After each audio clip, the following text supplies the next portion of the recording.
I love the guys who just come up to me all drunk at shows and, "You're that Everclear guy." I will always be known as that Everclear guy. "You're that Everclear guy. You guys suck. You guys suck. I hate you guys. My girlfriend loves you guys. You guys suck."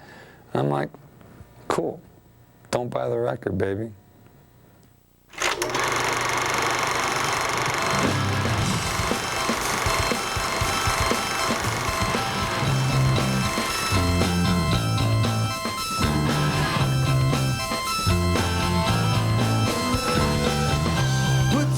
In stupid places, yes, I think I know it's true.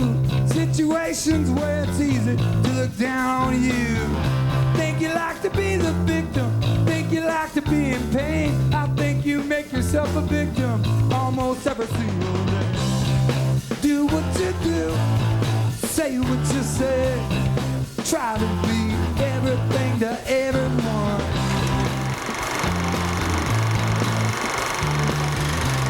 Ever since I can remember, I've wanted to play rock and roll. I've wanted to be in a rock and roll band. No one in my family played music, but we all loved music. You know, I grew up in the 60s when AM radio was king, and you heard Aretha Franklin, and then you'd hear Otis Redding, and then you'd hear the Beatles, then you'd hear like Herb Alpert and the Tijuana Brass. You know, it was just a time of when hit songs were hit songs, but they were all just the music that you lived your life by. They were like the soundtrack to what was going on.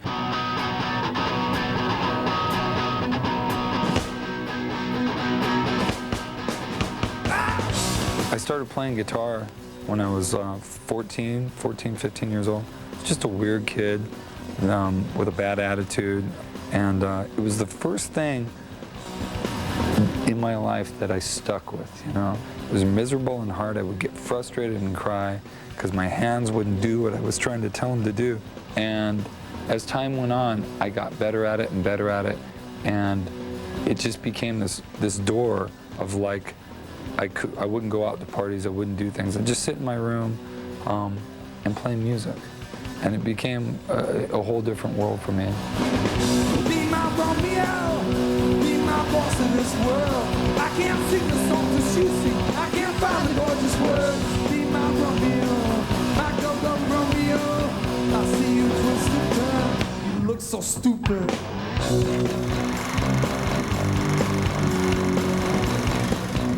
When I was a kid, both my father and my brother both played guitar, and everybody in the 80s was a guitar player, so I decided to pick up a bass one summer, and I'm going to play the very first song I ever wrote. Oh, wait, hold on.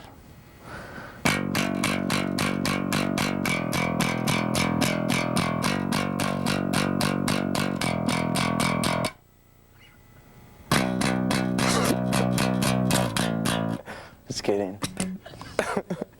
I couldn't keep a straight face. It's a joke.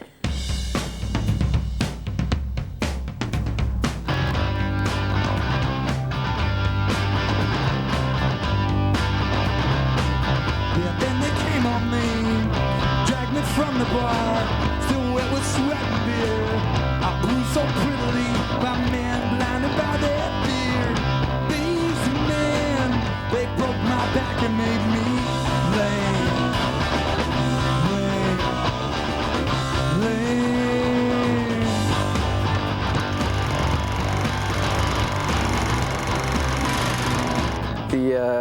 The whole reason why I got into playing drums was actually I was a Navy brat, and I moved around a lot, and I actually lived for 4 years in London.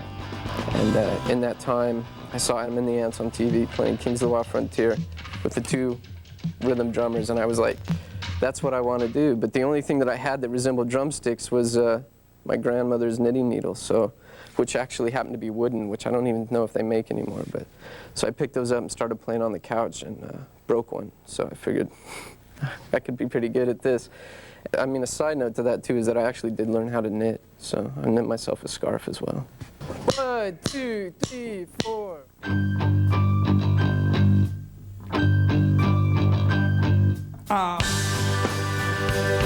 Yeah. Here's the money that I owe you, so you can pay the bills.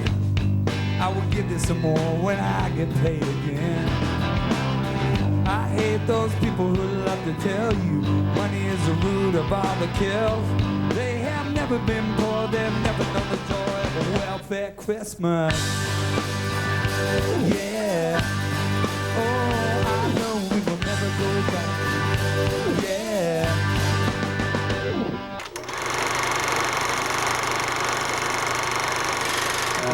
Hated Christmas.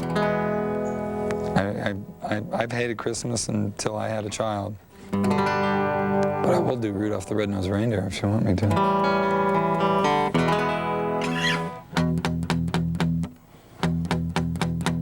Rudolph the red-nosed reindeer had a very shiny nose. And if you ever saw it, you would even say it glows. And all the other reindeer used to laugh and call him names. You know, I hated that part, because I always felt like Rudolph, you know? I mean, I think most kids do, but it's just like, who are these little bratty reindeer? You know, at the end of the song, they come around and they make him like the rock star of reindeers.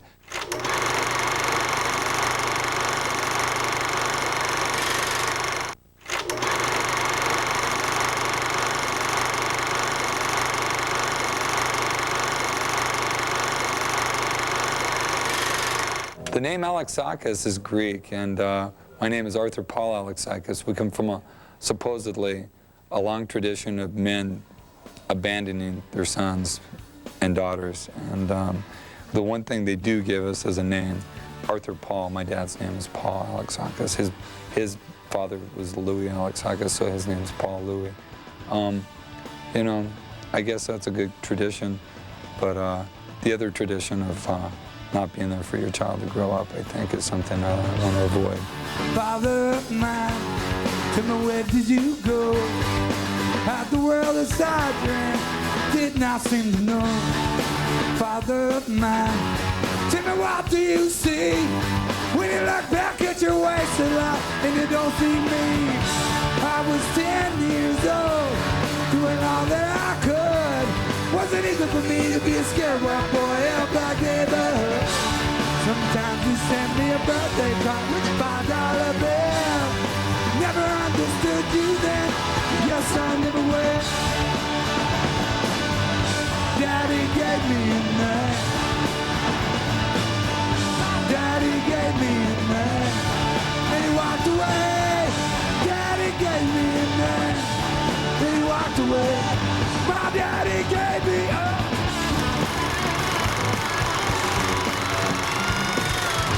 It really flatters me and touches me that my songs connect with a lot of people. And because it basically, I think anything good artistically comes from a very selfish place where you do what you do to make sense of things for yourself. But it's really interesting to see what other people's interpretations of my music and our music and my songs are about. And never fails to amaze me how people can get things so totally wrong. You know, it's like, I've had people come up to me on the street and go, you know, I know Esther from Heroin Girl, and her parents are really upset about that. And I'm like, man, I made the name up. I don't know what you're talking about. I got the name out of a dictionary. Esther used to be the kind of girl that you will never leave. Yeah, yeah, yeah. She'd do anything to give me what I need for my disease. She'd do anything. I can hear them talking in the real world. Yeah, but they don't understand that I'm happy in here with a heroin girl. Yeah, with a heroin girl.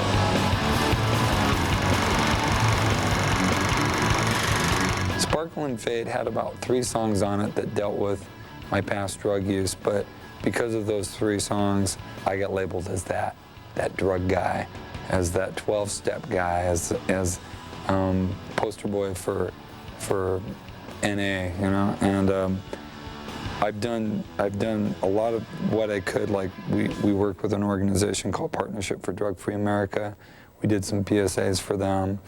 I'll talk to kids at schools, but you know, it'd be nice to get the respect of the band as being a good rock and roll band, which I think we are. I will buy you a garden where your flowers can bloom. I will buy you a new car, perfect shining new. I will buy you that big house way up in the West Hills. I will buy you a new ride. Oh yes, I will.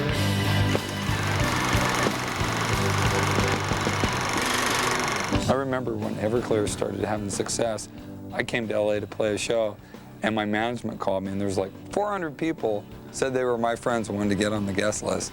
And I went through this, it looked like the Dead Sea Scrolls, man. I'm just like going through all these people, and it's just like Jaime Martinez. I don't know anyone like that. Oh, they went to second grade with you. I mean, I'm 34 years old. I don't know who these people are, but there's this one name, this guy, Ray Goldman. I'm like, man, I know that name. Where did I know that name from? And then it came to me. When I was like 18 years old, I got busted for buying a hit of LSD at a Ted Nugent Scorpions concert. It was 2 days after I turned 18, and I got sent to jail.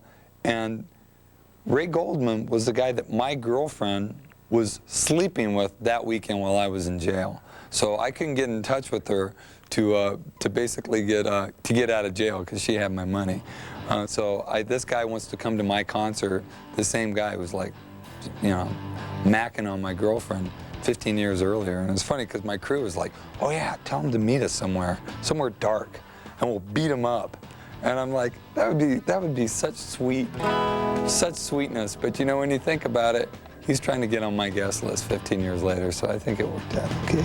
Yes, we can live beside the ocean, leave the fire behind, swim out past the breakers, watch the world die.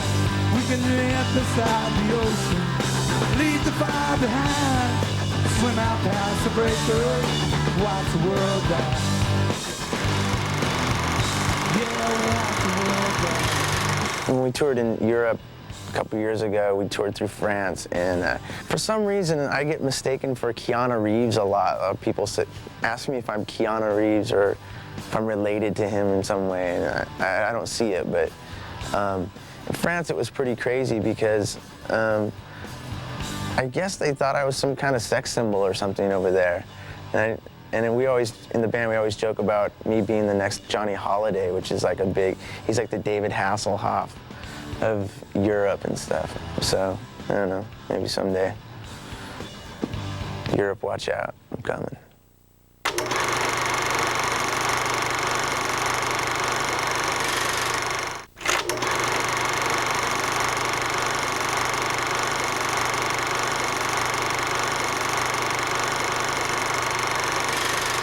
What's great about what I do, being the drummer probably in the back where people don't see me, is that I'm not recognized that often on the street, which is a good thing, because that means I can go into a store and buy underwear and not get hassled, you know, as to boxers or briefs, that whole question. But I just went back for my 10-year, I'm 28, I just went back for my 10-year high school reunion like a month ago. And I was really nervous. I was nervous because I didn't think anybody was going to recognize me or anybody was going to care. And I was kind of like a marching band geek in high school anyway. Although we had a really cool marching band, one of the best in the country, but no one ever believes me when I say that. But we went down there, and it was suddenly just instant crowd, flash cameras.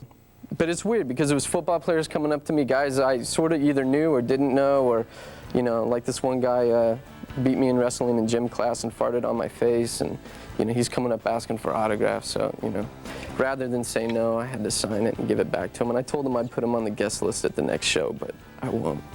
So, you know, success. It's the best thing about it. She said, think for yourself, you're in love. She said, you're possessed with a power bigger than the pain. Whoa, power bigger than the pain. Oh, a power bigger than the pain. Hearts for a dollar sign. Eyes for a dollar sign.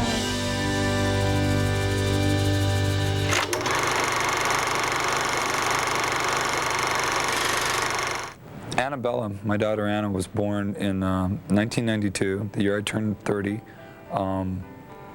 It was the hottest year in the history of Portland in many, many years, like in 15, 20 years. I remember the day that we went into the hospital was like 103 degrees, and we were up all night. I tried to use the Lamaze things on her, like, breathe, honey, and I almost got beat up by a very irate pregnant woman. And so don't do that with a pregnant woman. Let her breathe if she wants to breathe. Anyways, I remember her coming out, and she had the umbilical cord wrapped around her neck, and she had a really pissed off look on her face. My daughter Anna did. And everyone will tell you, you talk to women, you talk to men, women will tell you that babies are beautiful from the moment they're born. Men will tell you they look like a cross between James Cagney and a hamster. That's what my daughter looked like. But she sure was amazing. It was the best high I've ever had in my life. Any drug, any sex, any performance, I was on such a high. And I just remember Jenny holding her and just looking at me, and we've never had a connection like that. And we still have it every night when we, look at Anna sleeping in her bed. It's pretty cool. Like to watch you play when you don't know I'm there. Watch you in your sleep at night, reach out and touch your hair. Wanna make this world be just how you want it to be. Yeah, you just don't understand. You are everything to me. Anna, Anna, tell me what you want, baby, tell me what you need. Anna, Anna, you are never alone. I had a brother who was very important to me in my life. Having my dad, mom split up when I was 6. My brother was one of the only male role models around. He was a drug addict. He was in jail off and on, mental hospitals, but he was still my big brother. He was everything to me. And he died when I was 12 years old of a drug overdose. And I had seen him just about a month earlier. He'd come and woken me up at like 5 o'clock in the morning and took me fishing. And we just spent the days together. And I remember just when he focused on me and gave me that attention, that's the kind of feeling that I think I get the look from my daughter of how I looked at him, because it was someone who cared about me. It was another man who gave a damn whether I did well or not. And when George died, a large part of me died, and a large part of our family died. What little spirit was there had gone out of my mom and my sisters, or not out of them, but out of the connection that we had with each other. And that's something that now, with my child and with them having grandkids and their kids growing up, we're starting to become a family again. And I think that my success has been one of those things that have drawn us all together. And sounds really cheesy, but if George was around, I think he'd be pretty happy with it too, and he'd be proud of me, which would be really cool. Do you remember when we were hungry? Do you remember when we were cold? Do you remember when we were happy? Do you remember? Do you remember? Do you remember when we were lucky? We were living the life almost every night. I would wrap you in my thin white arms, sit and watch the stars die.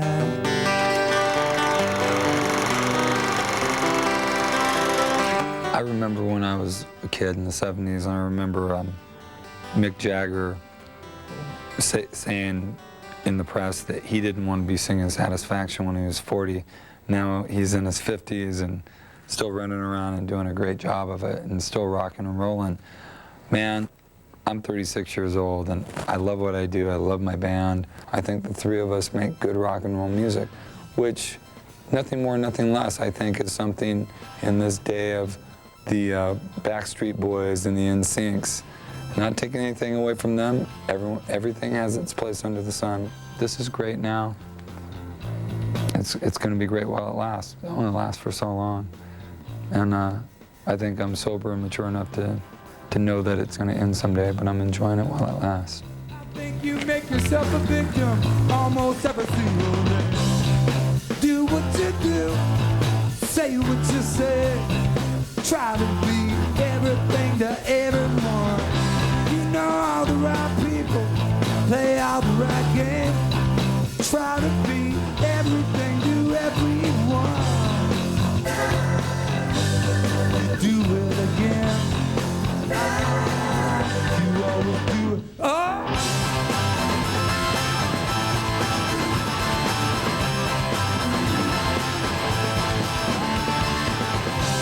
They taught you how to read and write. Yeah, they taught you how to count.